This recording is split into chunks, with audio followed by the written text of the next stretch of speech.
Could the translators do a quick 5 to 10 count, first on English, then on French? Thank you.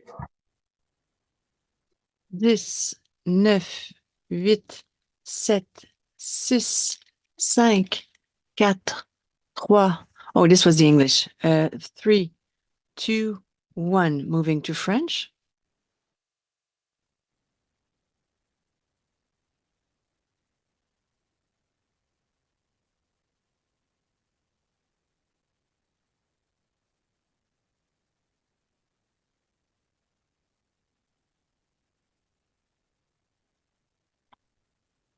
Again on the English channel. 10, 9, 8, 7, 6, 5, 4, 3, 2, 1. Moving to the French.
Bonjour tout le monde, bienvenue, welcome. Thank you for being here this morning. We're going to start in 1 minute.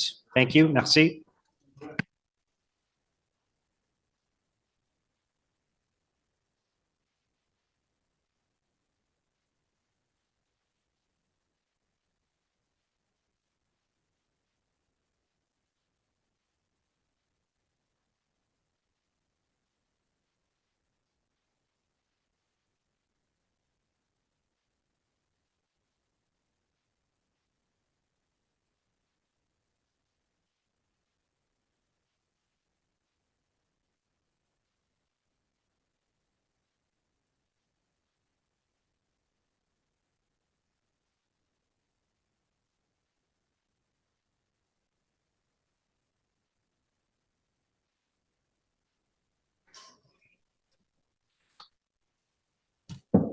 Okay, I'm going to call the meeting to order. Welcome everyone, bienvenue. As we begin our meeting today and on behalf of Ottawa City Council, I wish to acknowledge that Ottawa is built on unceded Anishinaabe Algonquin territory. The peoples of the Anishinaabe Algonquin Nation have lived on this territory for millennia. Their culture and presence have nurtured and continue to nurture this land. The City of Ottawa honors the peoples and land of the Anishinaabe Algonquin Nation and honors all First Nations, Inuit, and Métis peoples and their valuable past and present contributions to this land. Before we proceed, I'll ask the committee coordinator to do the roll call. Councillor Luloff. Present. Councillor Dudas. Present. Councillor Curry. Present. Councillor Gower. Here. Councillor Tierney. Councillor King. Here. Councillor Leeper. Good morning. Councillor Rockington. Here. Councillor Menard. Here. Councillor Giroux. Here. Vice Chair Kitts. Here. Mayor Sutcliffe. Present. You have a quorum, Mr. Mayor. Thank you very much. Any declarations of interest? Confirmation of minutes from the meeting of May the 7th. Are the minutes confirmed? Responses to inquiries. I'll note those on the agenda. Finance and Corporate Services Department, 5.1, 2023 investments, endowment, and other treasury activities. Is that carried? 5.2, we have a presentation for that, so we'll come back to that. And 5.3 as well. 5.4, lease financing agreements for 2023. Is that carried? Item 5.5. Mayor, I just have a question on the lease finance agreements. If we could just hold and I'll come back briefly. On 5.4? Yeah, on the lease agreements. Is this the Constellation item? No. Okay. No, the Constellation item is item 8.1. Okay, sounds good. I just had a quick question about that. Okay, so you're okay with 5.4? Yes, I am. Thanks, Mayor. Okay, and Councillor Luloff, you have your hand up. What's Yeah, that? I'd like to hold my inquiry response, please. Sorry, you're going back to the, You skipped through it, responses to inquiries. I'd like to hold my inquiry response, please. okay. So 4.2? The response to inquiries OCC 2024-04. It's on the vacant unit tax, item 4.2 on the agenda. Correct. Okay, thank you. Well, yeah, I guess so that requires the consent of council to lift that, or the consent of the committee to lift that. Is everyone okay with that being lifted? Yep. Okay. Yes. Okay, so 5.4 then is carried, correct? Thank you. 5.5, 2023 procurement year in review, is that received? Okay. Item 6.1 is the Adoke project update, and I know that there is a presentation about that, so we'll hold that. Item 7.1, rapport annuel 2023 sur les services en français, we'll hold that as well. I gather people want to speak about item 8.1. Okay, so let's go back to item 5.2, and there is a joint presentation for items 5.2 and 5.3. Capital adjustments and closing of projects, city tax and rate supported, and the 2024 tax and rate operating and capital budget Q1 status. So we'll go to that presentation now. Oh, sorry, I forgot about yeah, we lifted the, just before we do that then on 4.2, Councillor Luloff, did you have a question? Yes, thank you, Mr. Mayor. I get a couple of questions on this. This response to inquiry is not as detailed as the inquiry.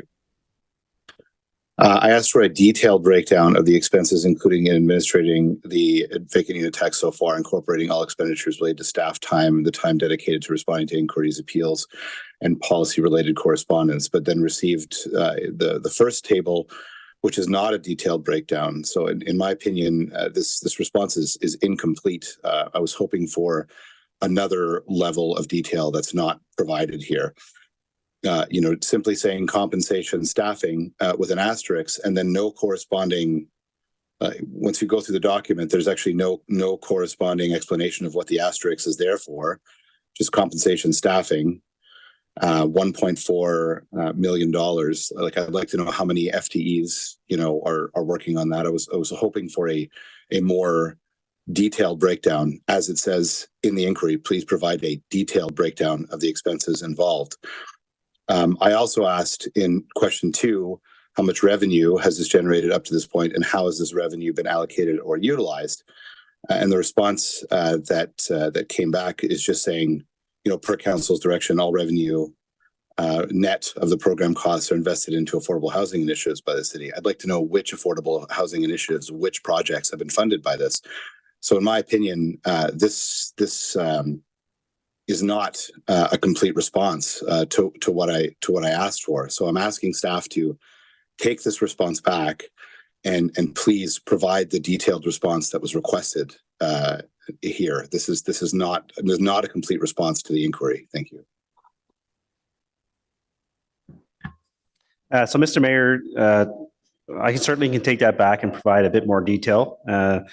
Specifically on the compensation side, we didn't break it down to the actual number of FTEs because we actually have people we have a dedicated suite of FTEs, but we also have additional staff coming and going, for lack of a better word, depending on the volume of the appeals and the review. But we can certainly break that down in terms of what we're seeing from an average hour perspective at FTE. I think we did a good job in terms of the other components, in terms of breaking down postage, printing and communications, et cetera. On the capital side of the equation, we talk about the 9.2 million being allocated into the housing capital program. From there, as per the housing long range financial plan, there's a variety of different revenue sources that goes into that funding those projects. So we don't really track that. Okay, if I allocate 9.2 into the housing LRFP, it doesn't mean that 9.2 might go to one specific project. That 9.2, along with the other contributions into the program, then just gets spread across all the capital projects. So that one may be a little bit more tedious to kind of break out, but I can certainly provide a bit more detail and work with you offline if that's sufficient, Councillor. Okay. Thank you. Thank you, Vice Chair Kitts. Thank you, Mr. Mayor. I have a direction on this item. If Melinda could put it up on the screen.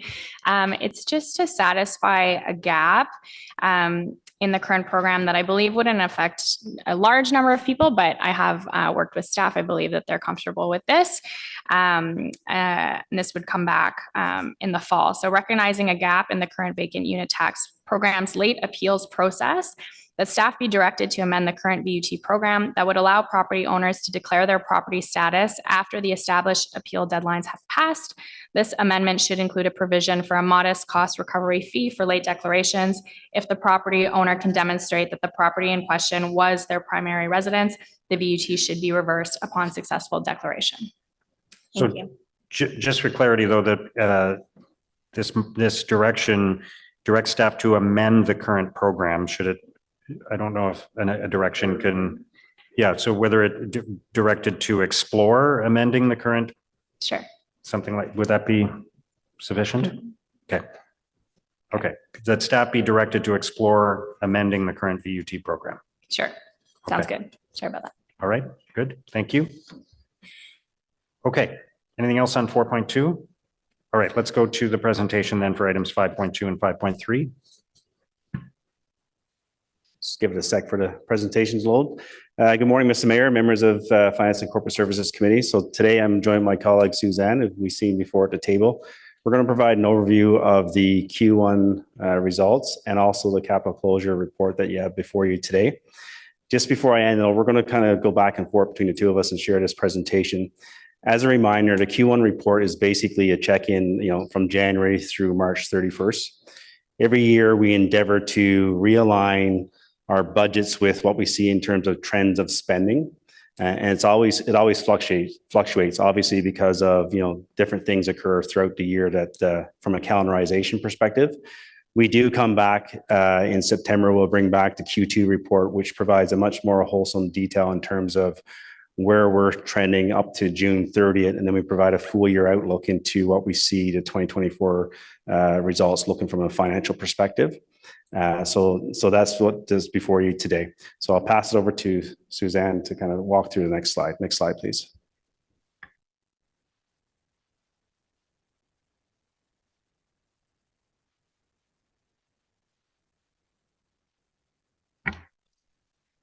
So to begin with the Q1 budget status update, just to kind of go over the process itself, our Q1 reporting presents our year-to-date results as of March 31, 2024, and it's for our operating and capital budgets for the tax and rate supported programs. And the purpose of our presenting our results today is to provide an overview of any potential issues or risks that we're going to be monitoring over the year and provide updates in subsequent reports, as Cyril mentioned. The results for OPS, Ottawa Police Services, Ottawa Public Health, Ottawa Public Library, and Transit Services are presented separately to the respective boards and commission. And the Q2 status report, as Cyril mentioned, will have a better indication as to the overall year-end position and include a forecast to the end of the year. Next slide. So on this slide here, so what you see in front of you is the citywide tax supported services. So we finished the quarter with the 2.26 or just shy of $2.3 million surplus, which is a good Q1 if I were to flag it that way. I'll pick on a couple of the key items to bring your attention to. So on the community social services side, we are seeing a $11.2 million deficit. That's mainly driven from our shelters, which we've seen those expenses in 2023. So that was to be expected. There's a little bit of a timing delay on this line item. So we close our books as of March 31st. In April, we did finalize confirmation of funding coming from the Ontario Ottawa Housing Shelter Programs. That funding has since been received in April, but we can't recognize that in March because of the timing of an accounting process. So that deficit effectively is, I'll call it a little bit fake, is just really driven by timing. The other side that I would bring the attention to is on public works. We are seeing a little bit of a surplus there. We did finish the first half of the winter season, a very mild winter season. So that's usually one of our biggest operating risk factors when we look at our overall operating budget year over year. Overall, the winter operations budget finished with about a $4.2 million surplus driven by the mild winter conditions. There was some offsetting calendarization of some expenditures of our budget that we will adjust for the Q2 report to reflect that. This was offset with some good, as we've seen in 2023 and 2022 in the non-departmental part of the table. We're continuing to see favorable investment income. So we do a lot of short-term investments where we do have favorable income from our investment. So that's where you're seeing just over a $10 million surplus from that line item. Next slide, please. On the rate, so what you see here, this is the rate side of the results for Q1. So we did finish the quarter with $1.2 million surplus. Again, mainly driven by really two components, and the first one being the calendarization of our revenue. So this is basically the water usage that we're seeing in our upper tier, our commercial properties. So the past couple of years, obviously going into the pandemic, we had more of a refined benchmark of historical data to kind of budget for that usage. Obviously, going into the pandemic and now coming out of the pandemic, we're trying to restabilize in terms of what that norm looks like from a usage perspective. So we're always trying to, quarterize the calendarization of that usage. So we're seeing a little bit of variance there on the budget side of the equation. As I always speak to in the past, the real impact to the rate side really comes through the summer season. So as we get into June, July, and August, the weather will drive the final outcome of the rate budget more or less, because obviously wetter seasons means less water consumption. Drier season, we see more water consumption. So just at this point, from a Q1 perspective, there's no risk to highlight on this slide. Next slide, please.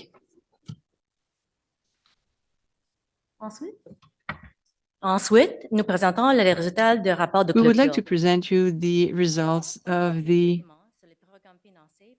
capital closure. This is supported by separate capital adjustment and closure. The report will be presented to each commission, to the Transit Commission in August.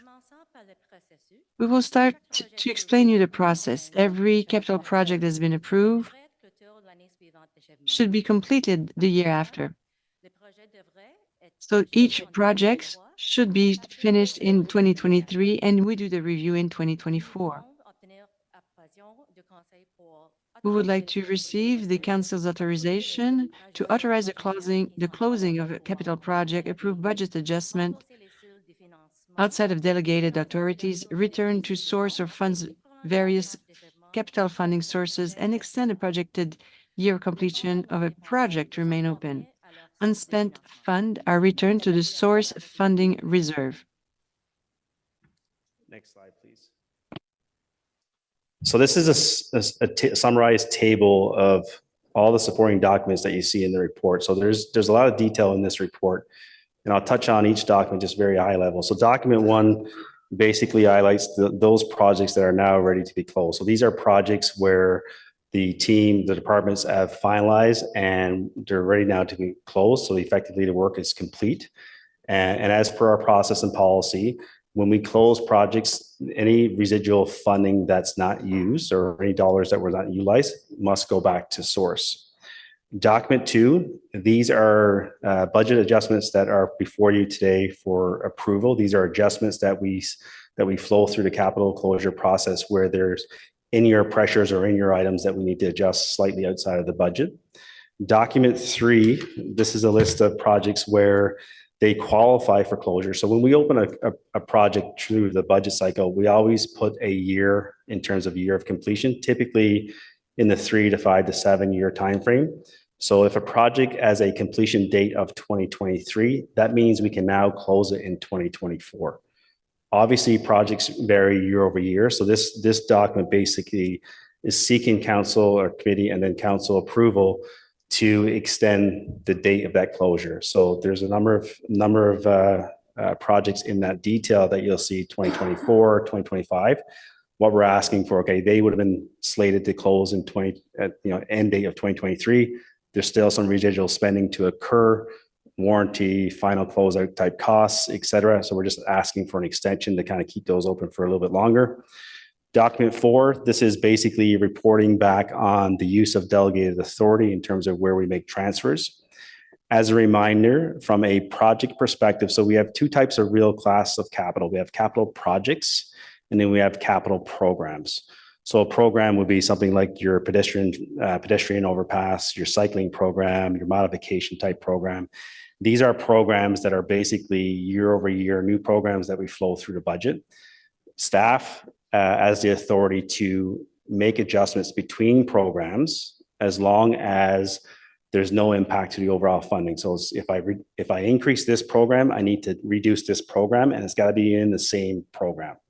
So as an example, I can create, we have a cycling program that we create every year. So I could take money from 2020 program and add to a 2021 cycling program. That's totally fine under a delegated authority perspective. So that's what document 4 really articulates. From a project perspective, the individual project, staff can make transfers within up to the lesser of 10% of the overall project or 200K. So that's the kind of difference there, and that's the purpose of document 4. So what you see in front of you on this table right here is basically a summarization of all the net changes that would have flowed through those various documents in terms of net funding going back into the various sources. The one I would like to highlight would be the $103 million increase in debt financing. That one is driven pretty much exclusively by transit. So basically, as reported from day one with the stage one, stage two projects, any funding in those projects that were coming from the transit capital reserve, we did it on a cash flow basis. And what that means is we didn't take all the money out of the reserve on day one. We were slowly taking money out as spending occurred for that program. As communicated back in the fall through the LRFP and all the extensive work that's being undertaken with the working group, we knew that, you know, the reserve itself could not sustain the cash requirement for the project. It was more prudent to add the debt to that. So this is what this does, is basically removes the obligation from the cash side, but it aligns it to adding debt for stage two project. And that's been part of the long range financial plan that we communicated back in the fall, and part of the work that you'll see as we continue to go through updating that. So that's what that one there does. What does that mean from a debt perspective? That really adds about 0.25% to our overall debt servicing ratio. So not a large impact. It just makes it more feasible for the overall stage two project. So that's what that one is. Next slide, please. This one here. Okay, I'll pass it back to you. Voici notre continuité des fonds de réserve où nous comparons les So soldes. this is where we see on the screen the reserve continuity. This fund are projected numbers recommended by the analysis we had last year. And Mr. Mayor, members of the committee, that concludes our presentation for today. Thank you very much, Cyril and Suzanne. Questions? I believe Councillor Menard, you have a motion. That's correct. I can read it in when you'd like, Mayor. Sure. Go ahead anytime. Okay, I'll just pull it up here. It was circulated to committee this morning, and the motion reads, whereas the capital adjustments and closing of projects, city tax and rate supported report going to Finance and Corporate Services Committee on June 4th, 2024 outlines the projects totaling $571.892 million in net approved budget authority have been completed and are recommended for closure, and that actual funding required is $17.598 million less than budget, which will result in $4.829 million being returned to capital tax and other reserves. And whereas the city's total parks renewal budget for 2024 is $6.6 million, supporting approximately 1,100 parks whose competing needs include aging infrastructure and the demands of a growing population. And whereas transfer of funds must remain in their specific category, and since parks are tax funded and an increase in park renewal budget must come from a tax funded source. And whereas table 1 and recommendation 3 of the same report shows that $981,512.39 in citywide capital reserve funds are being returned to source. And whereas all projects addressed in the capital close report need to be finished within 2024 and require design and consultation prior to construction.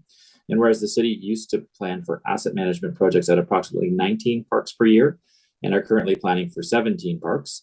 And whereas staff are able to advance the design component of 2 additional parks in 2024 to be considered for construction in 2025, therefore be resolved that $80,000 be transferred from the $981,512.39 in citywide capital reserve funds to the park's asset management budget for 2024. Now, just briefly on this is this was raised during the previous budget, and I know staff are working on future budgets to make sure that our parks budget stays up with our population growth and the needs. Right now, we're falling behind, and there's a lot of existing parks that need more work. So this is a small recognition of that, and I know there's more work to be done by staff in the future, but that's the purpose for the motion.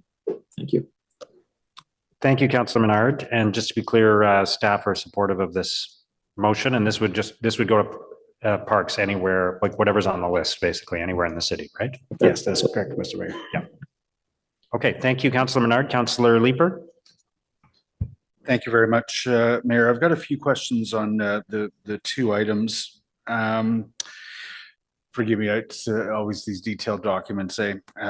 There is the document 2 to the operating status summary, which is the Q1 compensation summary. And I note that Community and Social Services is at 86% over the first quarter of its overtime budget. Is that something we can expect to see offset by additional revenues? And Public Works is at the 25 or a quarter of the way through the year at 57% of its overtime. Is that sustainable? So, Mr. Mayor, on the first one, so some of that would be offset by provincial funding. Most of that overtime is driven from the long-term care component. So either through some additional funding or through vacancies. So in some cases, there could be challenges in terms of staffing. So existing staff got to work the extra overtime. So that's where that one's coming from. On the public works side, again, as much as we add a lower than normal winter operations for the first half, we can't control the timing of when that snow does fall. So unfortunately, Murphy's Law is Mother Nature. Typically, if you go back and look at our events, a lot of the events come after hours or on the weekends, despite even though having lower accumulation, low events, it still fell on our non-standard work hour, if you may. So are we allocating enough to the salary in the budget, or is that something you'll take a look at for in preparing 2025 budget? So, Mr. Mayor, great question. It comes down to, we have, I don't want to quote a number, but we have, probably 100 plus different cost elements down to the very granular level. So we can always get into the administrative process of, okay, my compensation maybe running a little bit of a surplus on my true core compensation, but then on my overtime line, I could be running a little bit of a deficit, but net, when I look at compensation overtime together, which is where I focus on, it kind of nets each other out. So we can go through the process where we're always shifting in between elements, but we're always shifting between elements. So it's really, you're moving administrative dollars from one area to the other area, where the main focus should be on that compensation and overtime element together. Okay. So we watch that closely. From a winter operations perspective, obviously, you hear me talk about this during the budget process. We always look at the 3 and 5 year average. One season doesn't drive a decision. The previous year we had a significant deficit. Hopefully we'll continue into the fall with a more normal winter. But we look at that level, if that makes sense. Okay. Yeah, no, it does. As long as you got the right size pie for it. On page 6 of the main report, there's the section on the planning, real estate, and economic development. Small numbers, a $477,000 deficit in PRED. And I note that was offset by departmental staffing shortages and delays and purchase services savings. That can't be sustainable. Is there a way that we can get past that? Again, Mr. Mayor, these are the things where we're always, trying to get ahead of the staffing challenges. A lot of the savings that you see in departments really comes down to staffing. What I can say is, from an HR perspective, we are starting to see, the curve kind of go back the other way, where staffing attraction is starting to shift back to our favorite coming out of the pandemic. But we're always trying to support, obviously, the various departments where, if there, obviously this puts a strain on the services delivered in PRED, or not PRED any longer, but we are there to support to make sure that we can kind of get the staffing done as quick as possible. But of course, always with the challenge of finding the right staff to fill the right role. I'm concerned about that one, and obviously we'll continue to monitor it through the rest of the year. But I'm not entirely sure whether most of those shortages are in development review or whether they're in policy. But both areas obviously are critical to our meeting housing targets. So we need to make sure we have the right staff in place. I have a few questions about the capital projects recommended for closure. So I'm looking first at document 1, the Britannia flood initiatives and stormwater management. They only spent $4,000 out of $100,000 allocated to them for Britannia flood initiatives and stormwater management. How can the project suggested to be closed? Is there work we're not going to do, or is that work being done otherwise? Mr. Mayor, what we can say is that there's been a number of different capital accounts that were set up in order to do this. And so it was a combination of different sources. So we can say that the work has been completed and any surplus money can be returned to the reserves. Okay, thank you. Bridge preventative maintenance in 2022 is proposed to be closed. They only spent 62,000 to 475,000. Have the bridges been appropriately maintained? Mr. Mayor, I can confirm that all bridges have been appropriately maintained, and we have annual capital accounts that are created. Some of these are also for inspections and also minor rehabilitation and minor maintenance. And so some of those costs fluctuate from year to year. And so we have annual accounts that are set up for that. And so we take a look at what has not been used can be returned to reserves. Okay. Okay. A little bit bigger money this time. CCOC at 159 Forward. You're seeking permission to have that project remain open. Its total authority was $8.5 million. As of the first quarter, it had spent $5.8 million, leaving unspent authority of $2.7 million. As far as I know, that project had occupancy in, I believe, fiscal 2023. With $2 million in unspent authority, do we anticipate that we're going to need that to spend that money? It doesn't add up for me. Apologies. Mr. Mayor, so I didn't have a chance to connect with Clara on that one, but I'll certainly connect with her after this and follow up with you directly. But again, as I mentioned earlier in the presentation, sometimes it is the case where there could be funding allocated for some outside grounds work, as an example, in this particular case where we can still occupy. I know 2 million is a bit high for outside groundworks, but I'll follow up with Claire. The other component there too is, if there is incremental money there, obviously that gets rediverted into another initiative within the same housing portfolio, if you will. But I'll follow up offline. Yeah, that's a significant sum. And then the baseline road BRT, I know we've chatted about that, but there is in the budget adjustments requiring council approval, I'm sorry, I can't remember the exact number, but we're proposing to transfer that back to source, I believe, $7.7 million allocated to the baseline BRT. Mr. Mayor, yes, so we did chat just before.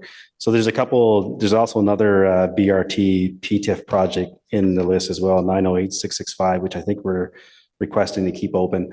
So this one goes back to the PTIF timeframe when that announcement was made in 2016, 2017 timeframe, where we set up separate exclusive projects for PTIF. And of course, with all these agreements, there's lots of terms and conditions that follows these types of funding agreements. So at the time, this particular project that you're referencing, the $7+ million that we're returning there, we still held that back until we got through the final point where all the terms and conditions are now complete for this project on the PTIF side of the equation. So now what we're doing is we no longer need that funding because effectively it was done with the PTIF funding. So now that goes back to source. So It's kind of a little bit of a administrative / timing of these agreements as they go through, and we can finally say now this component is complete from the funding agreement, and now we can move forward and return that back to source. We're not taking money away or putting the project at risk. It's just kind of the crossing the T and dotting the I and that step of the funding agreements. That money was spent in from a different account, so the money is there. That's associated with the planning for the baseline BRT, yes, correct? Yes, that's correct. Yeah. Thanks. I have one last question. I appreciate my colleagues' patience, and it's actually conceptually related. You mentioned the issuance of debt. I forgot to hold the first item, which was respect to the endowments.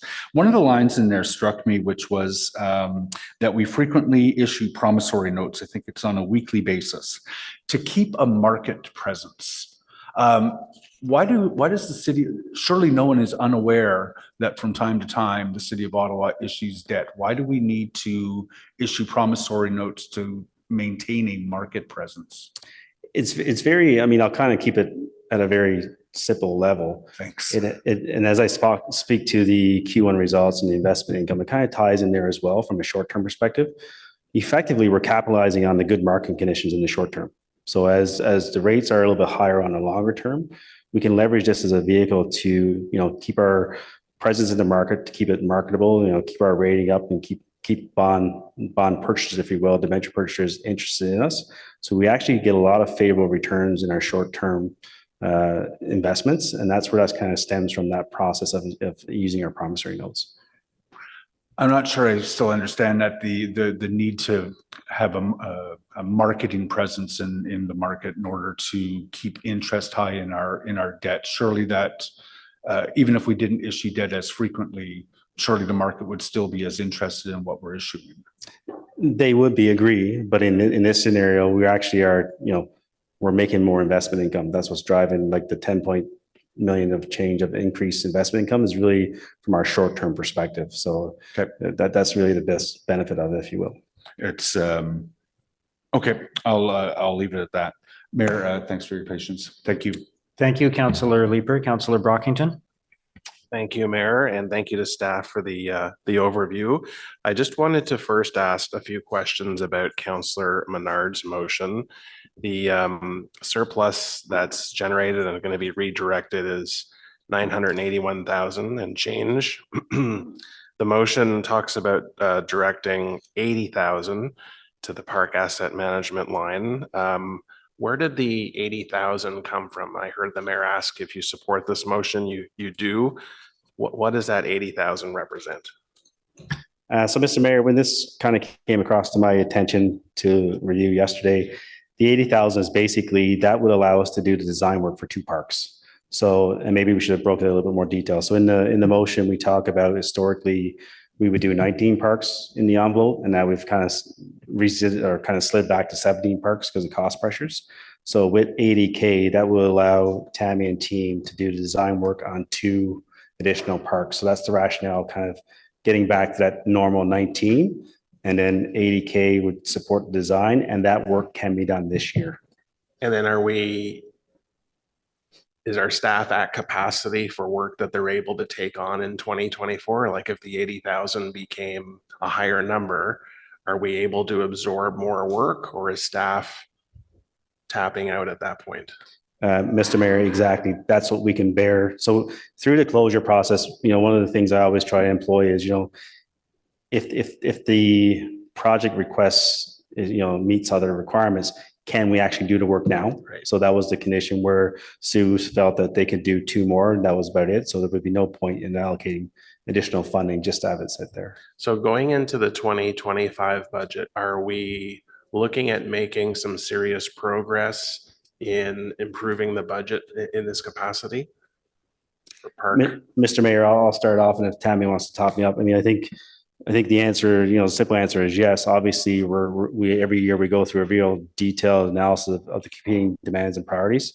This is one that's been highlighted, but it would be apt to be factored into all the other constraints as well. Top me up. Yeah, thank you, Cyril. I think, Mr. Mayor, what I'd like to add to that is in 2025, we are coming back with a fulsome review of the asset management plans that would include parks. And there will be staff recommendations in terms of what the service levels are and if there are any changes to that overall approach. Excellent. Good to hear. Okay. On another note, an extra $1 million for sidewalks. Can you confirm that's the case?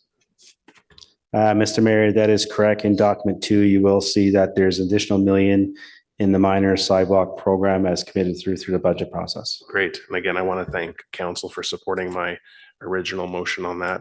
The last question I have, Mayor, is just, I believe, a line of questioning that my colleague asked you about the baseline road BRT. Can you just explain from an accounting perspective what that is and why that's being mentioned in these documents? Yes, Mr. Mayor. So again, this is really stemming from the PTIF agreements. So when the PTIF agreements came into play, again, 2016-17 timeframe, I can't exactly recall. There was we brought forward a report at the time where we listed all these projects that would qualify for this program. As you go through the program, there's regular reporting on a quarterly basis, monthly basis, where we go back to this agreement in the province and the feds in terms of making sure we adhere to the funding requirements and the terms and conditions.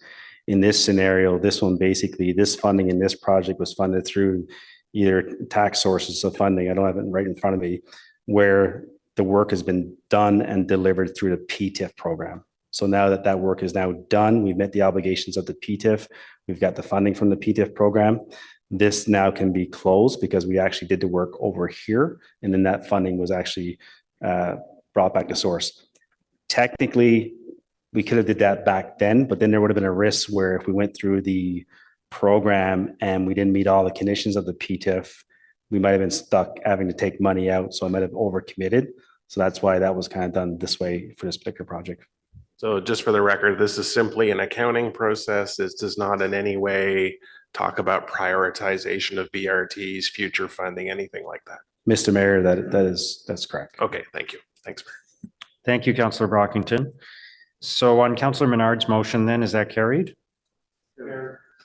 And then on item 5.2 as amended, is that carried? And item 5.3, is that carried?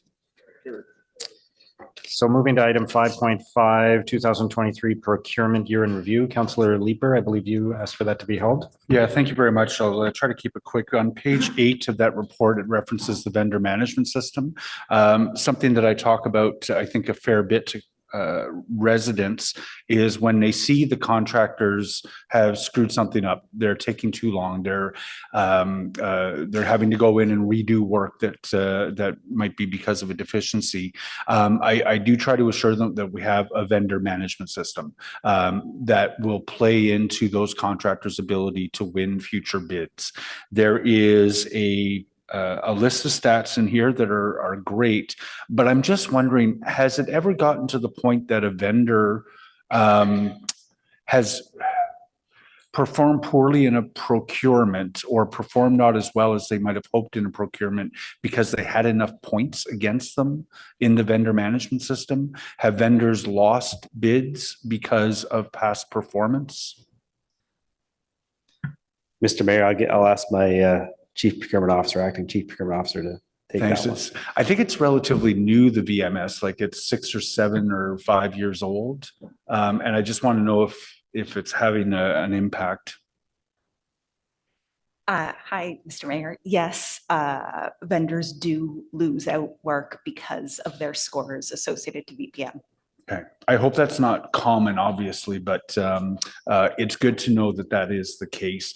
Do we have I'm just wondering in terms of KPIs that can be reported to council once a year or something, is there some obvious number, and perhaps we can take this offline, to help us explain to or help us share with residents that the VMS is having a positive impact in terms of making sure that there is good stewardship of our tax dollars?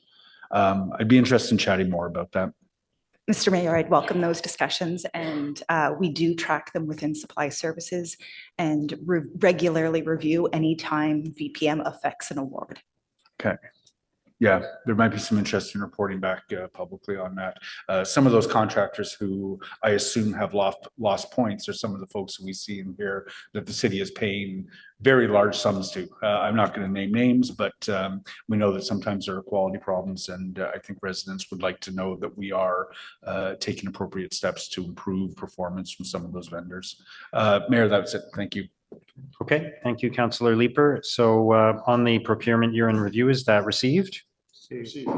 Thank you. Item 6.1 is the Adoke project update. And I know there's going to be a presentation, but Councillor Luloff, I know you wanted to provide some remarks to set the stage for this. So go ahead if you're ready. Yeah, I'm sorry, Councillor Menard, did you have your hand up for the last item or for the next one? No, it's for Adoke. I'll wait till the presentation. Thanks. Okay, thanks. Okay, Councillor Luloff. Just give staff a chance to get set up here. Well, good morning, everyone. As chair of the Ottawa Public Library Board, I'm pleased to say a few opening words about this project before handing things over to city staff for a presentation.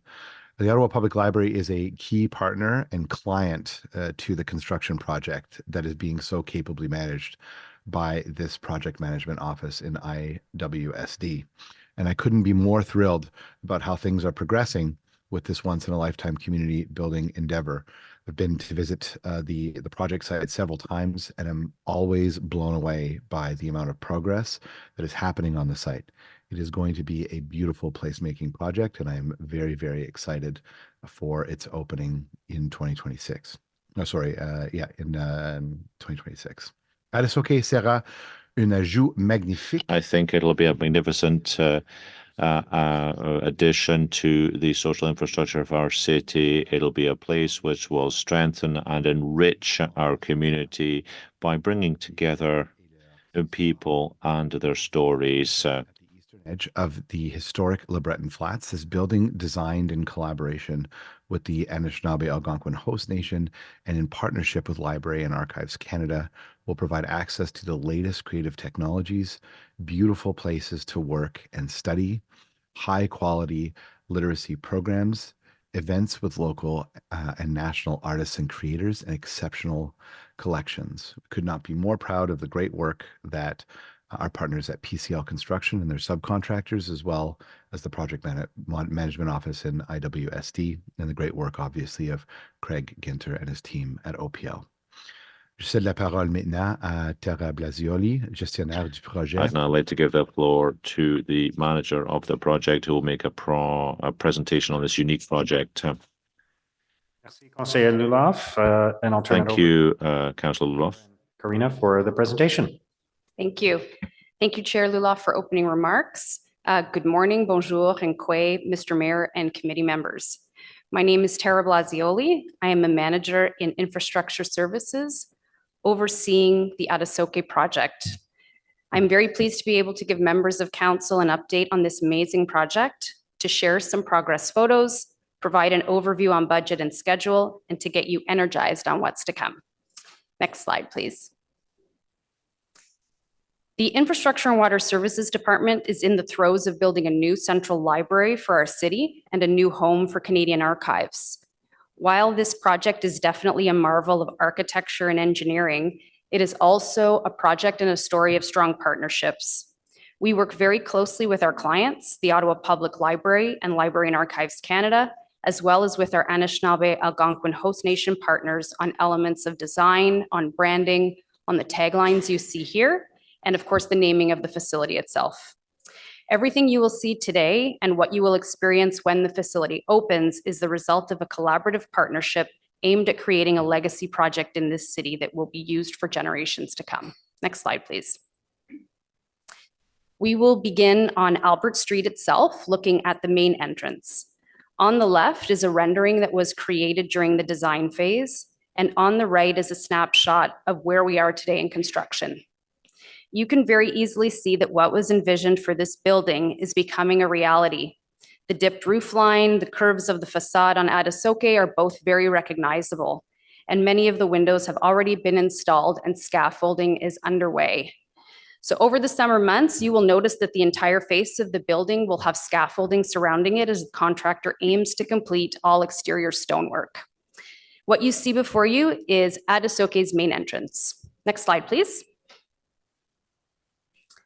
Walk into Adoke, and this will be the first thing you see. This is the central gathering space, the main area of the library. On the left is a rendering, and what appears to be a rendering on the right is actually a photo of interior construction progress. All the structural steel for the stairs has been completed, and soon wood surfacing will commence. One of the things that is so exciting about this project is that as construction progresses, you start to see those renderings really come to life. This is a perfect example of that. You see that spectacular feature staircase, which will be a unique focal point. You can get a sense of all the natural light that flows into the space, and you can start to imagine yourself in Adoke. Next slide, please. If you were to look up from the central gathering space, this is what you would see. The roof is definitely one of the most talked about features of Adoke. It was designed with curves to reflect the water of the Kitchissippi River, and those internal columns holding the roof up were intentionally designed to mimic trees. And both of these design elements were a direct result of the outreach this team had with our partners at Kitigan Zibi and Pikwakanagan. The design of this roof is complex because of the curvature. The columns and beams all vary in length, and connections are made at all different angles. And this makes construction interesting and certainly also challenging. So in building something like this, utmost care and precision is needed. We are talking about installations that need to be correct down to the millimeter in order for everything to fit into place. And this went off without a hitch. This was exceptional execution and precision by the contractor and a celebrated milestone in our construction journey. Next slide, please. Adoke is currently on schedule for opening in summer of 2026. Close monitoring of the schedule is very important to the project team, to our partners, as well as to our contractor. We keep closely connected to schedule and review it rigorously. As such, we do keep schedule as a standing item on our risk register as a means of staying connected and in an effort to be proactive in the event we come upon a pinch point and we need to find ways to mitigate. We have a dedicated consultant who performs third-party reviews on a monthly basis at a minimum. We undertake monthly analyses and look at key metrics. We have a very open dialogue with the contractor who is responsive and cooperative. And when necessary, we challenge. So some upcoming key milestones that we look forward to are the installation of all the windows, the finishing touches of the wood roof, and getting the building completely enclosed and ready for heating, and these all to be done by the end of this year. More progress photos to share on the right. This is an area of the Ottawa Public Library up on the 5th floor. It's what we're calling our civic reception room, and this will be a space that can be used for meetings, receptions, and other events, and it will have beautiful views overlooking downtown Ottawa and the Outaouais region. So a rendering on top and a photo of where we are below it. Next slide, please.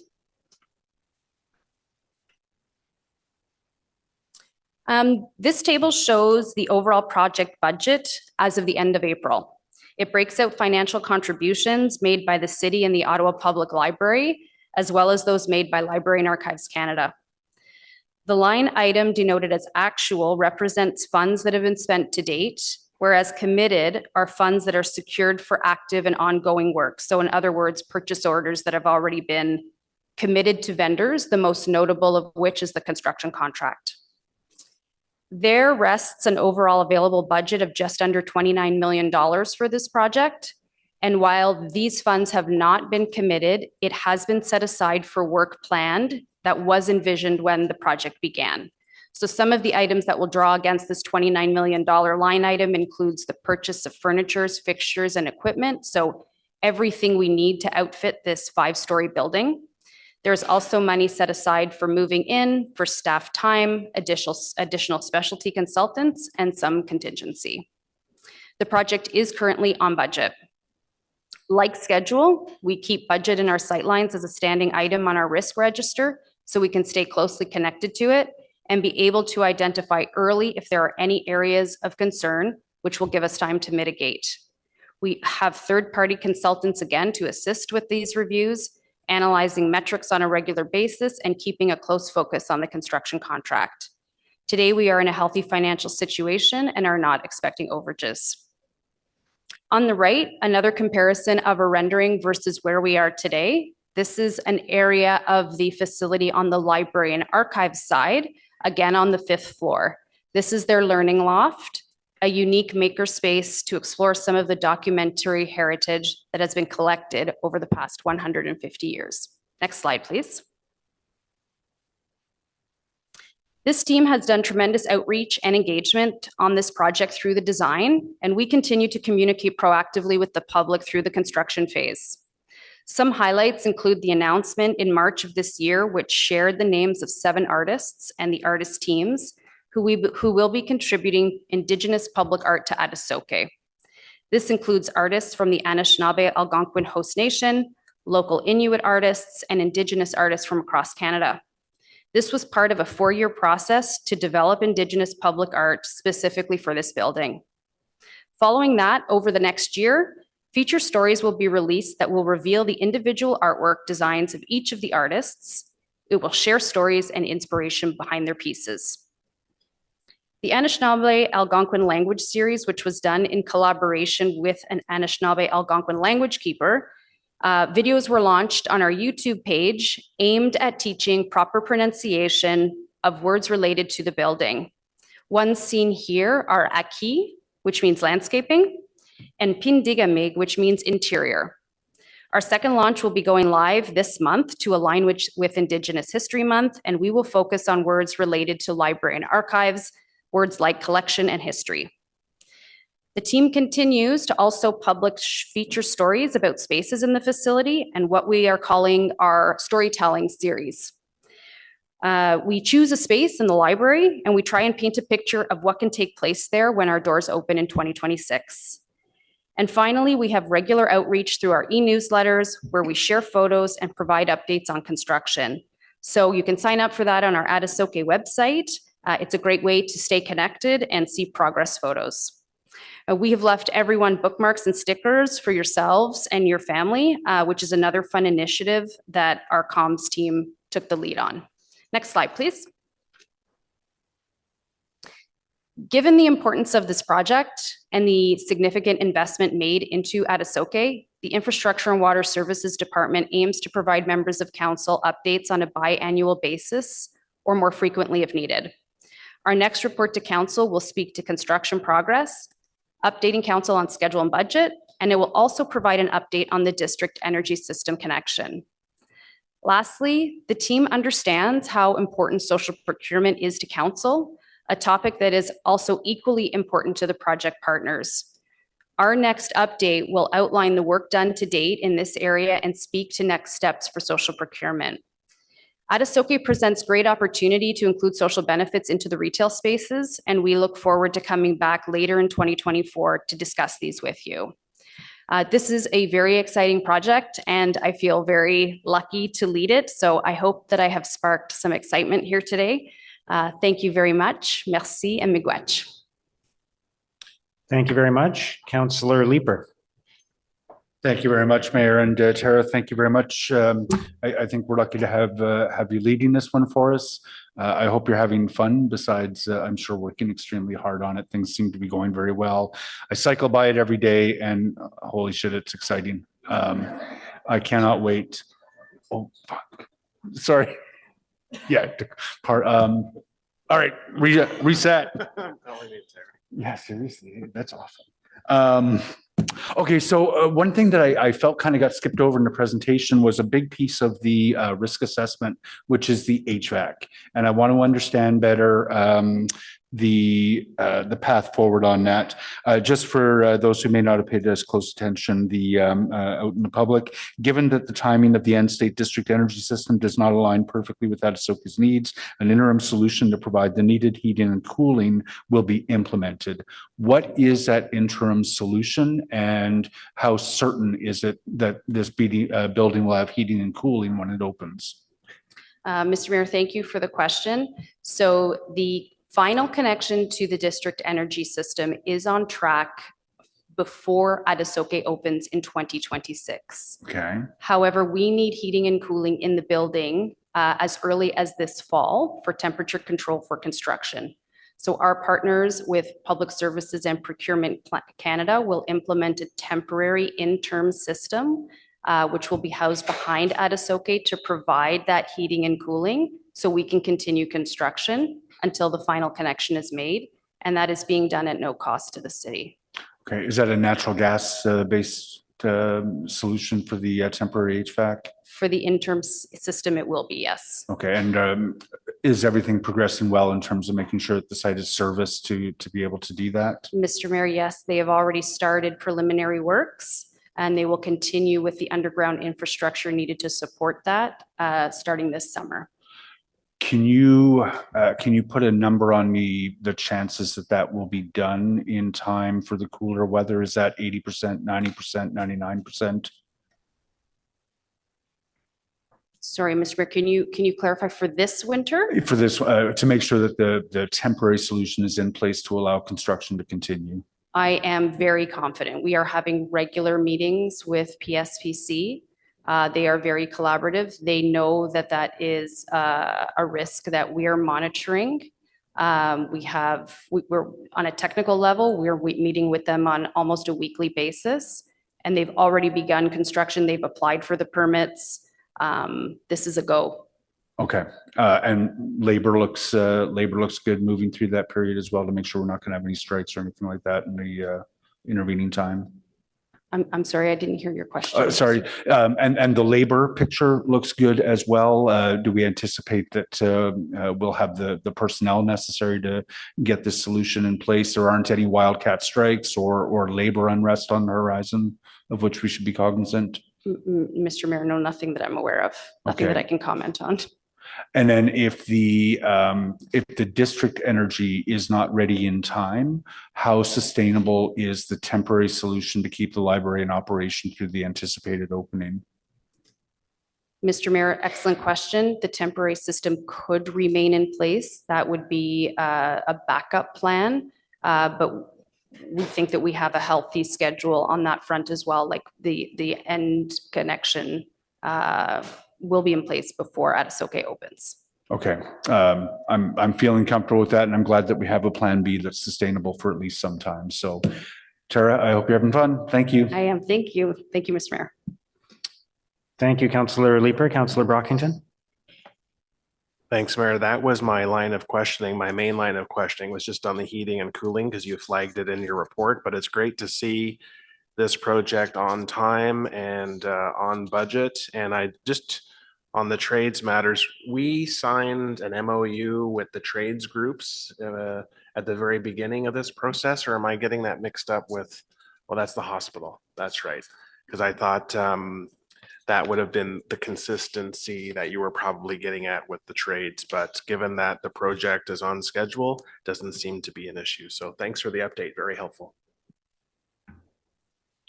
Thank you. All right, then on the Adoke project update, is the report received? Received. Thanks, Tara. Thank you very much for the presentation. Merci. Point 7.1, rapport We're going to annuel. go to 7.1, the annual report on French services. We have a presentation for that. Today, I'm very happy to receive this document. It represents all of the works that was done by that service throughout the year. This report demonstrates the engagement of the city in offering high-quality municipal services in both official languages. We will have an update about the different efforts from the departmental French language service. They are focusing on planning and the execution as well as on communication. They do have their own objectives for covering the period of 2022-2026. As of 2024, our objectives are clear. We want to make sure that French services are available at the same level as the English language services. We want to facilitate bilingual communication. We want to publish communication in both official languages at the same time. Every member of personnel interfacing with the public every resident can use the language of their choice. This initiative is within our general objectives. We want to improve municipal services, making sure that bilingual services are well publicized, making sure that we are able to recruit bilingual staff. This will help us to have a better city. I would like to give the floor to Michelle Rochette, Crystal Rochette, and Christy McDonald. They will be presenting the official report. Thank you so much. Thank you, everyone. As the responsible for this, I'm responsible for the French services. I'm very proud to be here today to present our report. As city clerk and the champion for French language services on the city's senior leadership team. And I'm pleased to be here today with my colleagues Michelle Rochette and Krista Brissette to present our 2023 French language services annual report. Next slide, please. Les services en français jouent un rôle important en aidant les directions générales French language services plays an important role in supporting city departments in providing quality municipal services in French to its residents and staff. Our mandate is to work with its municipal colleagues to ensure that the bilingualism policy is implemented. By actively engaging with city department, we're able to offer services in different ways. We want to help city departments in the delivery of municipal services and to evaluate the programs offered in French. We want to work with internal stakeholders to ensure that we have a Francophone lens, and it's applied when planning for municipal projects. We want to offer expertise on best practices related to translation and to coordinate all translation and simultaneous interpretation services. We want also to support departments to achieve their objectives in terms of communication and to liaise with the francophone community. Nous offrons aussi des services de pratique exemplaire pour la prestation de services en français. Nous soutenons aussi les différentes directions générales à améliorer les services municipaux en bilingue. Je cède la parole à Michel Rochette et vous expliquera notre plan général. Bonjour à vous tous, je m'appelle Michel Rochette et je reprendrai. Chaque direction générale de la ville rédige annuellement un plan opérationnel sur les services en français. Ce plan établit des objectifs et des normes pour aider les directions générales à améliorer les services municipaux bilingues. L'état d'avancement de la mise en œuvre des plans opérationnels sur les services en français de 2023 a été présenté aux services en français au début de 2024. Toutes les directions générales ont indiqué que leurs plans opérationnels respectifs sont achevés et la majorité ont indiqué que les efforts pour terminer la formation à l'offre active de la ville se prolongera en 2024. Le plan opérationnel des directions générales sur les services en français de 2024, recommandé dans le document 1 du rapport, a été élaboré en consultation avec les directions générales afin de renforcer une culture de bilinguisme intégrée à toutes les activités de la ville pour approbation par le conseil municipal. Le plan recommandé permet également aux directions générales de continuer à s'appuyer sur les travaux réalisés dans le cadre des plans. To continue building on the works done through the completion of the 23-24 plans. We will have planifications. We want to make sure that the quality and the French services offer will be at the same quality as the one offered in English. We want to make sure that everything is available on time. Every time that we have a service, they will be able to communicate in both official languages. And this will not delay any type of services. In terms of communication, every type of documents published by the city will be done internally and externally in both official language. And to conclude, we have also staff have the opportunity to work in the official language of their choice and that the public be served in the official language of their choice as well. In addition to the action areas and annual goals that we just presented, the 2024 Departmental Operational Plan template contains objectives, actions, and key performance indicators to assist departments in completing the annual goals. Next slide.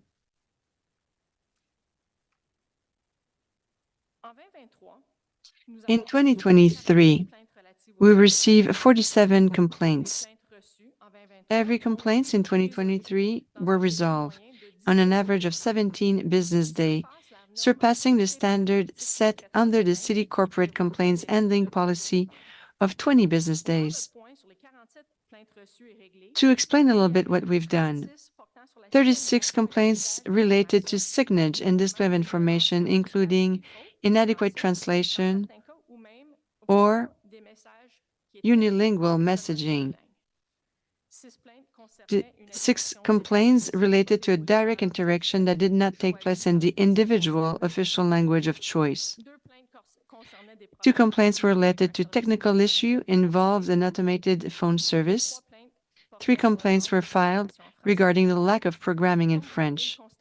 As you can see on the screen, the majority of the 2023 complaints were related to signage and the display of information on various application and facility. While these complaints are considered resolved, staff has taken steps to ensure that both official languages are mutual respect and recognition on city-issued signage and communications. In order to address the complaints related to signage, Recreation, Culture and Facilities Services Department has undertaken an internal audit of all signages and fixed assets in city facilities to identify issues and areas of improvement. Cet audit interne portera notamment sur la This signalisation audit will look into the signage before the fusion, signage also that was placed in place after the fusions, and new language messages. After the audit, our FFC and French language service will review and correct signs and assets requiring remediation. It is anticipated that remediation will take place throughout the 2026 term of council and will be prioritized following the consideration of operational feasibility and the annual budget and life cycle requirement. In addition, to ensure that staff are aware of the requirements of the bilingualism policy related to signage, FLC issued a number of communications to all departments regarding the translation and quality assurance of text on city signs. FLC will continue to work with a campaign tackling the importance of bilingual signs. So we had a campaign almost throughout the city to make sure that the staff understand the situation and attenuate the level of complaints. To ensure that translation of city-issued signage is quality controlled and support a proactive delivery of services to individuals in both French and English. Next slide, please. The French Language Services Advisory Committee was established by City Council on September 27, 2023, when members were appointed to the French Language Services Advisory Committee for the 2022-2026 term of council. La conseillère Plante a été nommée agent de liaison du conseil. Councillor Plante is the liaison for the group, and she was appointed on July 12, 2023. I would like to thank her for all of her support. We also have a work plan. The French Language Service Advisory Committee developed a plan for the 2024-2026 in collaboration with the service. This was approved on April 3rd, 2024. This includes 8 activities focusing on the 4 big goals. First, support an approach that enhances municipal programs available to residents. Objective 2, continue to raise staff awareness on the importance of providing active offer of bilingual services. Goal 3, support economic growth and resiliency in our bilingual city. Goal 4, support the recruitment and hiring of bilingual city staff. Up to date, we must say that we had 3 meetings. The last one was on May 9th. At this meeting, we received the first presentation on work plan items from staff in recreation, culture, and facility services who did a wonderful job. Thank you to the staff. It is anticipated that we will provide a recommendations report related to this work plan at the September 12 meeting. We will continue to receive presentation related to work plan items throughout the term.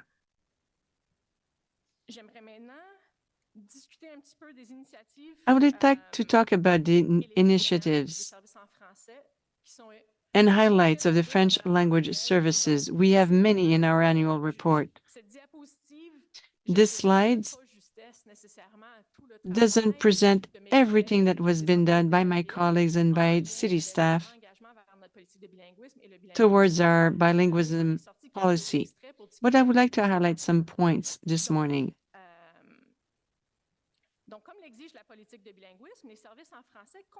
French services are there to support human resources, which is a lead department in designation of bilingual position and second language training across organization.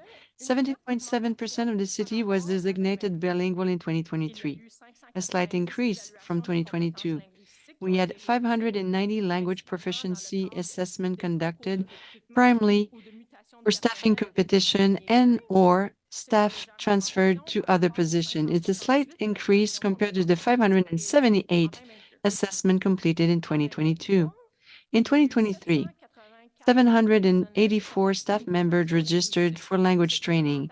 It's an increase of 31% compared to 599 in 2022.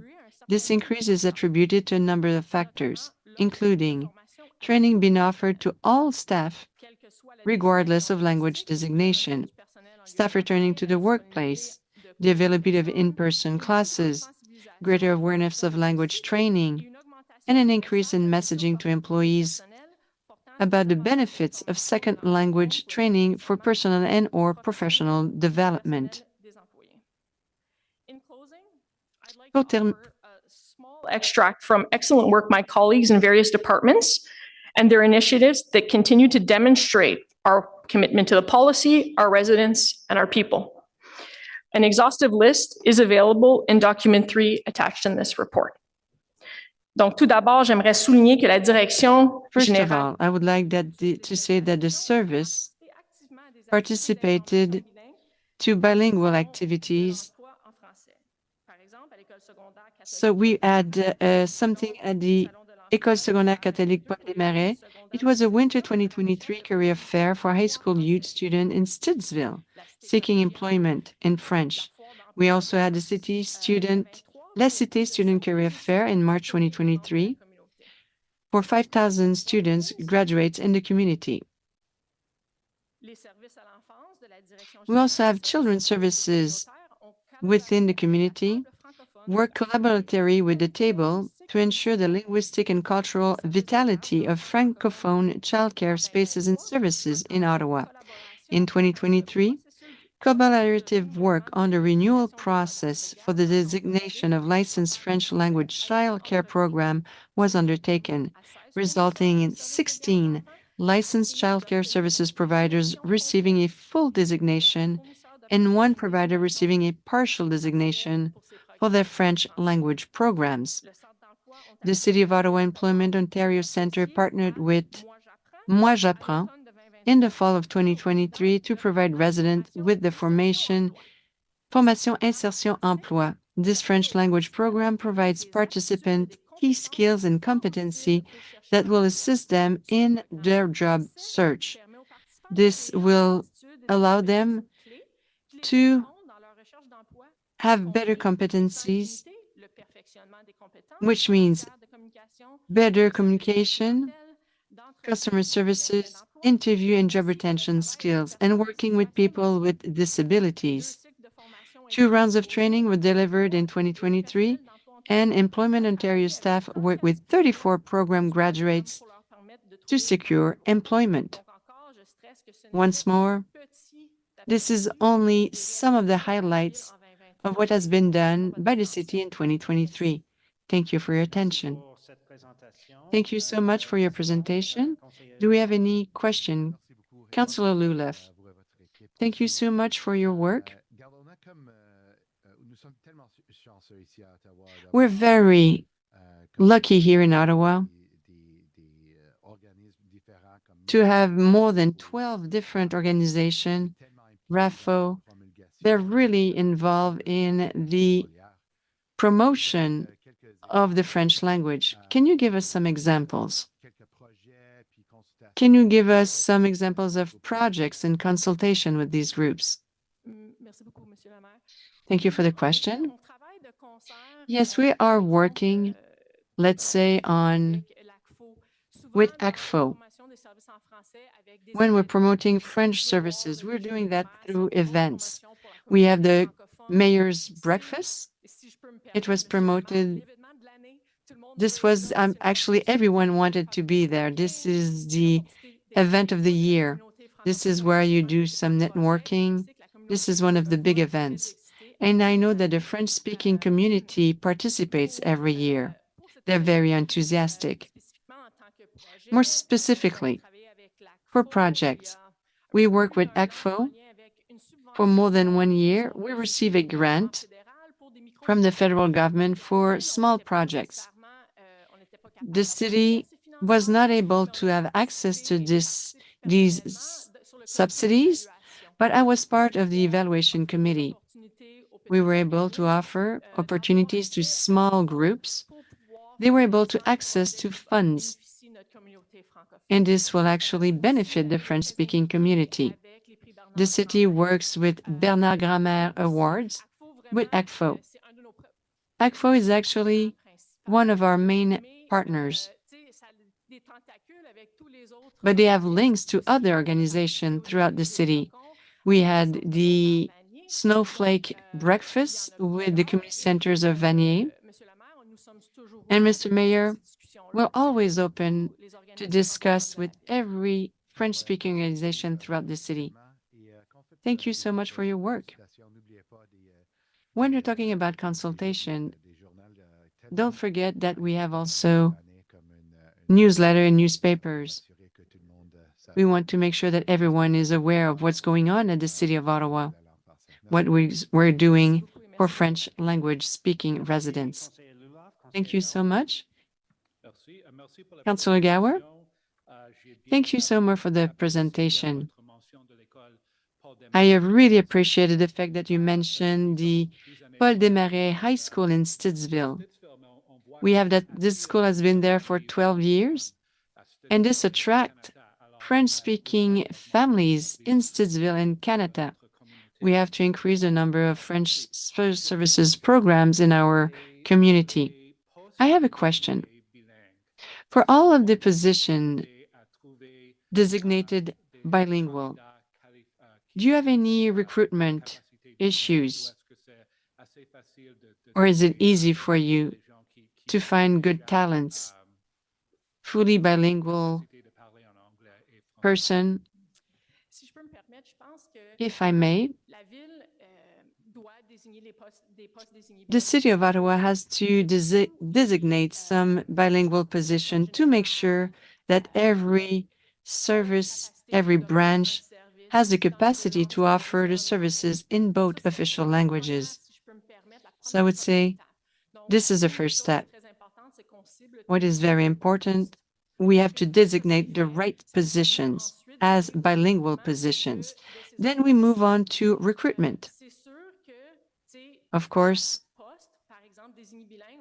every bilingual position will have different skills requested on top of the bilingual criteria requirement. I'm not a human resources expert. I'm not a specialist in recruitment, but I must say that in Ottawa, we are in a very unique situation. We're in one of the largest bilingual city, and we have an employer, big employer, that is looking also for bilingualism. So yes, sometimes we might face some issues. Many employers are looking for bilingual employees also. So we are working with the different services within the city to attract these talents. It's not always centralized within the City of Ottawa or on the west side of the city. That's the reason why I've mentioned Paul Desmarais High School. And I also talked about the different jobs offered. We really want to have bilingual talents within the City of Ottawa. Thank you so much, Councillor Brockington. Thank you for the presentation. I estimate that about 90% of all of the children in River Ward either attend French schools or in French immersion. And yet I cannot name one program or service in any of the community centers in River Ward that is ever offered in French. Even summer camps are not, it could be bilingual, but they're all English offered. And I'd like to know how we can examine the provision of programming and services in my ward and other wards at the very least could offer a blended or bilingual program. There may not be a critical mass to have all in French, but kids get out of school in a few weeks and some of them may not be exposed to the French language until the day after Labor Day. And I think that the city has an opportunity here where you would have many families who would very much embrace the opportunity to keep their children immersed at least partially in French language to keep their proficiencies up. So could you just speak to, in particular, what Parks and Recreation offers the people of Ottawa, and outside of communities like Vanier or other communities that are predominantly have a much higher French language speaking residents, how we go about doing that? And I see Mr. Genier's here, but this is something that has been an issue in my ward, something that I've wanted to pursue further. And I think, maybe I think things are too simplistic, but I don't think it would be that challenging to implement. So welcome your thoughts. Thank you, Mr. Mayor. The councillor is correct that currently our French offerings are not as high as they were pre-pandemic. We have, pre-pandemic, we had established Francophone hubs. Our biggest issue with delivering Francophone services is to reach minimum numbers in programs that make them viable. And in order to do that, we had established and started to, with federal funding that helped us promote it through the help of the French Services Office, help us both develop resources and promote the services. Unfortunately, with pandemic, with the termination of many of our part-time staff, we lost much of our capacity. In the area that we're talking about, we had targeted Heron Road Community Center as one of those hubs for land programming. And as we all know, that center has not reopened yet, but will shortly. We are in the process of doing two things. First, looking at where the pre-pandemic hubs were and the current community profile, because as we're realizing, and a good example of Stittsville was brought up this morning, what we're realizing is that population demographics have shifted a little bit in terms of language. So we are looking at reestablishing hubs, but looking at different locations, and at the same time trying to rebuild the capacity of our Francophone part-time workforce instructors. It has remained one of the difficult parts, both for land program, but also most especially for aquatics and teaching French swimming lessons, because you then double up the requirement for language and the requirement for qualifications. As was mentioned in the presentation, we are actively recruiting at the high school and the post-secondary level to try to rebuild that capacity and trying to reestablish those service hubs for people. To the comment about bilingual programs, we in the past have explored that, and the determination, which was reviewed by the French Services Advisory Committee of years gone by, is that those programs quickly switched to English when there was even a minority of English participants in the program. The participants and the instructors magically switched to English, it seems. And so the advice that that we sought, and with the direction that we settled on, is that we would only look at those bilingual programs for adult programs where a primary part of receiving instruction was being able to follow visual cues, and the most notable are things like land fitness and aqua fitness, where participants, even though they may not completely understand, can just watch the instructor. And that's where we've put the emphasis. Thank you for that detailed answer. If I could just park one thought with you, my summer camps for this year filled up in late April, early May. They're all full, all waiting lists. I would just suggest that you pull parents of the 2024 summer camps and just say, hey, we're thinking about the provision of these camps in French or bilingual, and just get some feedback so that it can help your planning for future years. But I like, if it existed for my daughter, she would be in it, because I'm very concerned about the loss of those skills over the summer. And certainly she's not the only one that loses that.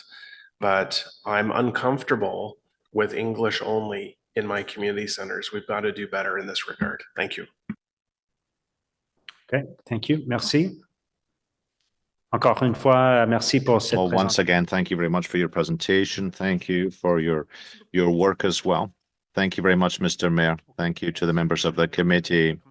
Now, are the recommendations adopted, carried? Thank you very much. 8.1 is 100 Constellation Drive, option to purchase. I know a couple of people had questions or comments about that. Councillor Menard? Thank you very much, Mayor. Thank you for the report. The report is excellent. It's I think exactly the type of thing we should be doing. I have some questions about the I guess the process here and then in the future for other potential sites. So certainly support this item.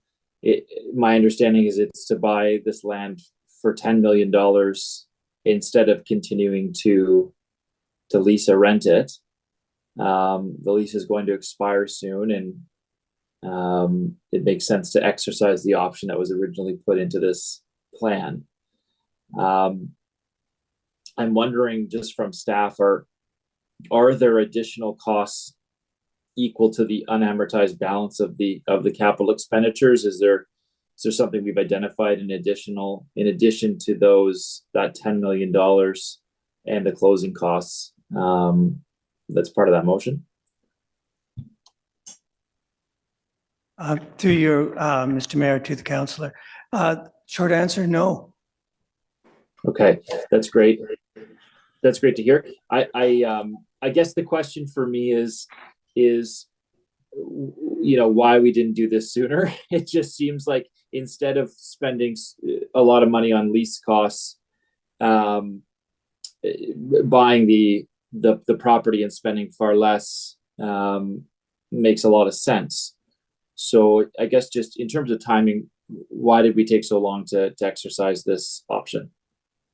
To you, Mr. Mayor, to the councillor, we inherited the lease. The lease was with Nortel Networks, so the lease doesn't end until 2026. So there was no opportunity to exercise the option until now. And how much were we paying on the lease previously per year? The current lease payment after expenses is $6.3 million in net rent.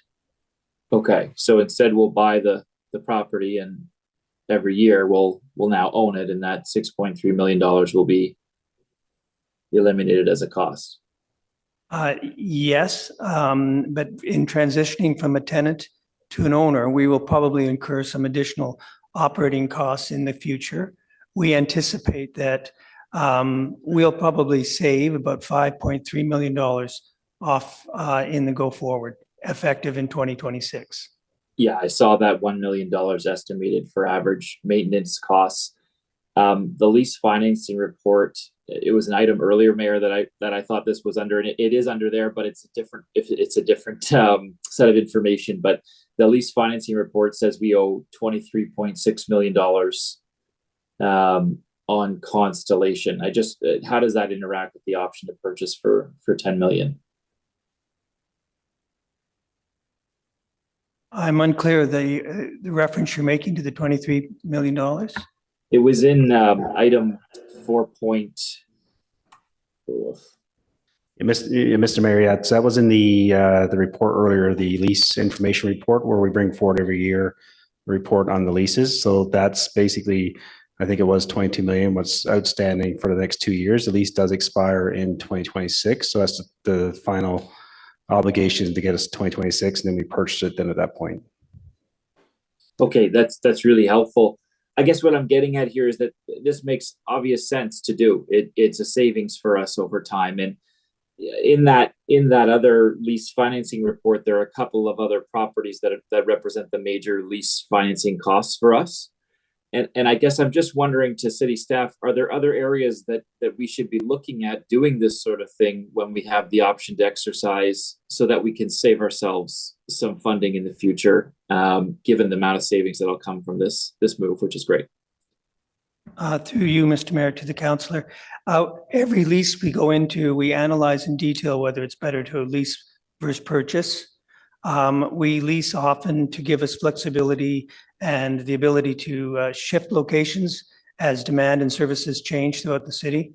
So we spend a lot of time analyzing where we lease and how we spend our lease dollars very carefully. That's great. It's really important that we do that. I've seen other instances where we're renting, things like the scaffolding at OC Transpo instead of purchasing equipment over time that will then be utilized in a way that's both cheaper and more functional. And it's just these sorts of things that always get to me, because I think with a bit more analysis and action, we can certainly save costs. And this is a great example of that. So thank you for your work. And I just want to make sure we're doing that wherever we can on other things. We had the example of hotels previously. We were renting hotels for people when the cost to do that would have helped to house those folks in different housing rather than the perpetual rent and lease costs of those hotels. So there's a number of examples in the city where this just makes sense and we can see large savings from it. So, Mr. Mayor, I hope we can do more of this sort of thing and really analyze those costs. And in this instance, I'm really happy with staff's work on this and that we're moving in this direction. Thank you.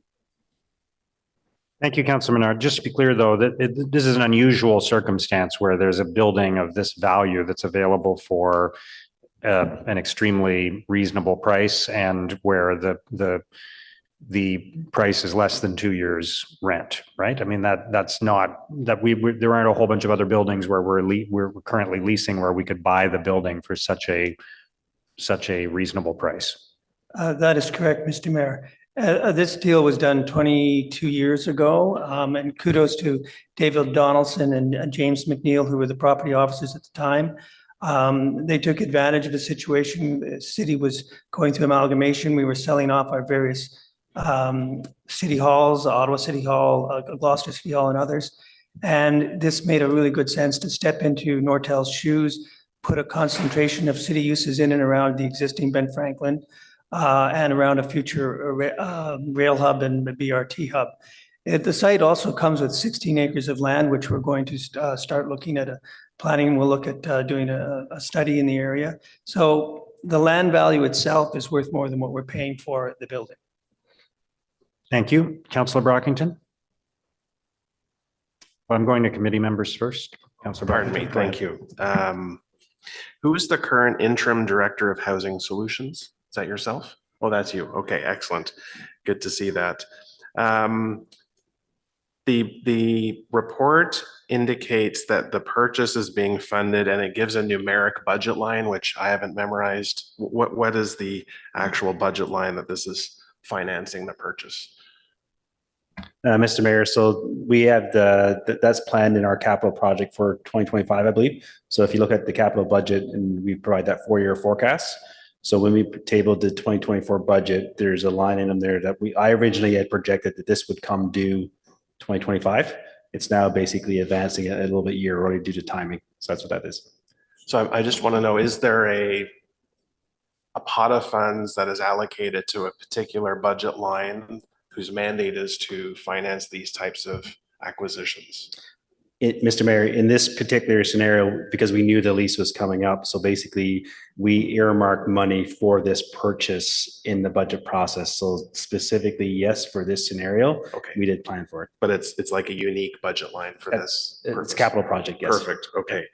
I just wanted to say that as I was reading this report, it was very glowing, and I was like, okay, I'm waiting for the second half, but you provided the FCI, the Facilities Condition Index, indicates the building is basically moderate or fair, which is good.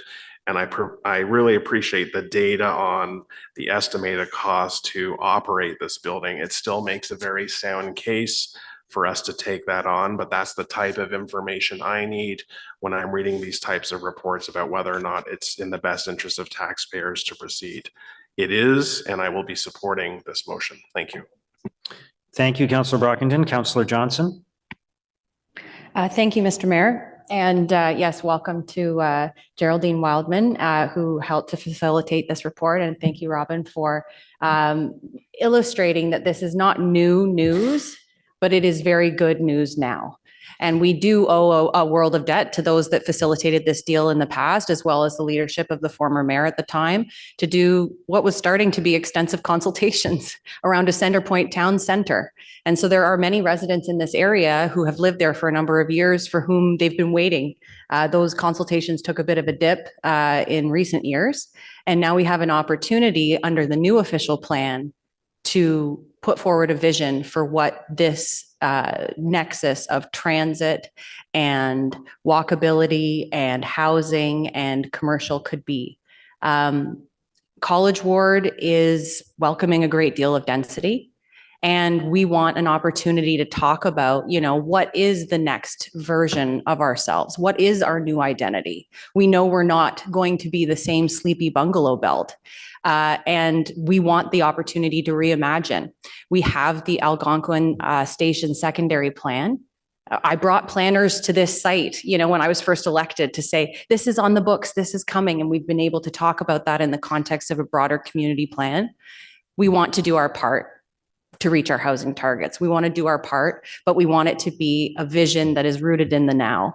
Across Woodruff, you have College Square, which is a very popular parking lot with very large stores. And then to the west, you have, Center Point, which has some good density, but is all driving. So now situated in between, we're going to have 16 acres of land for a modern vision of this next chapter, a mixed use vision. And why should we we need to make sure that all future residents feel included here. They can access a world-class college, they can get on the LRT, they can do their shopping, they can get right on the NCC path. It's a prime location to create housing for all incomes. We have $84 million of potential revenue, so we can do some deep affordable housing here. We can be bold. We can have the, sale at market and do something really exciting elsewhere. So there are many ways that we can have this vision, and I'm really excited to be in this chair at this time. And I owe a debt of gratitude to staff for bringing this forward, both the staff of today and the staff of 22 years ago, because College Ward is ready to step into this next chapter with the City of Ottawa. So thank you very much, and I'll look forward to your support today. Thank you, Councillor Johnson. Councillor Kavanagh. Thank you, Mr. Mayor. No, this is good news. Appreciate hearing about it. It sounds like a great price. And I just wanted to ask about affordable housing and how it will be prioritized. There's obviously a lot of surface parking in this area, and this is an opportunity, and I'm hoping to see family housing. And I'm sure the local council will be working on these things for sure, but I just want to hear that. Mr. Mayor, thank you. And Councillor Kavanagh, thank you. Those thoughts are certainly ones that have come to my mind as well. And I think that they're, culminating in really what is this new service area around housing solutions and investments, where we bring our realty team much closer to that affordable housing arm.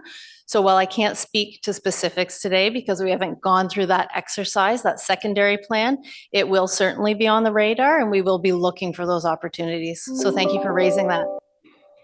That's what I needed to hear, because it's a golden opportunity, especially near a transit station. And I know the local councillor will be on top of that. Thank you. Thank you, Councillor Kavanagh. Councillor Menard. Thanks, Mayor. I just wanted to comment on the paramedic service headquarters. It was another large lease holding. And obviously on this one, it makes eminent sense that the local councillor is, it's great to have that sort of, I guess, collaborative work going on in that ward. And certainly that's areas, I spent a lot of time in that area when I was growing up. And it's so nice to see where that's evolving to. So just a lot of kudos to staff and the local councillor there. The Ottawa Paramedic Service headquarters, I understand there's a lease there that expires after 30 years, and the city will own that land. So I imagine would there be a savings on the leasehold costs that we've got there from that 2005 date? After 30 years, we would then own the building and have substantial savings on those lease costs. Do I have that right? To you, Mr. Mayor, to the councillor, I can't comment specifically on that. I believe that is correct, but we could get back to you with more detail on the parameters around that acquisition at the end of the lease term. That's great. The more that type of thing where we have that ultimate ownership with the savings in the future is great. So thank you very much. Thank you, Councilor Menard. All right, is the item carried? Thank you. We're now going to move in camera for the cybersecurity update, and I'll ask Vice Chair Kitts to move a motion to resolve in camera.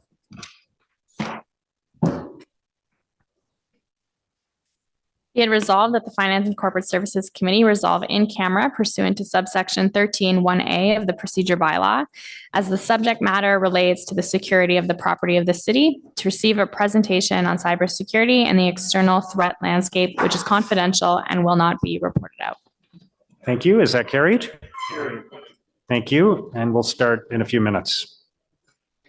Merci.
All right, we're going to start again, everyone. Thank you. For the benefit of those joining us online, the Finance and Corporate Services Committee just met in camera in order to receive an update on cybersecurity and the external threat landscape. These matters will not be reported out as they relate to subsection 13(1)A of the procedure bylaw, being the security of the property of the city. During the in-camera session, no votes were taken other than procedural motions and/or directions to staff. So let's move to item 10, which is information previously distributed. I'll note the item on the agenda there. Are there any notices of motion? No? Any inquiries? No? Any other business? No? Motion to adjourn, please. Okay, carried. Thank you, everyone. Merci beaucoup.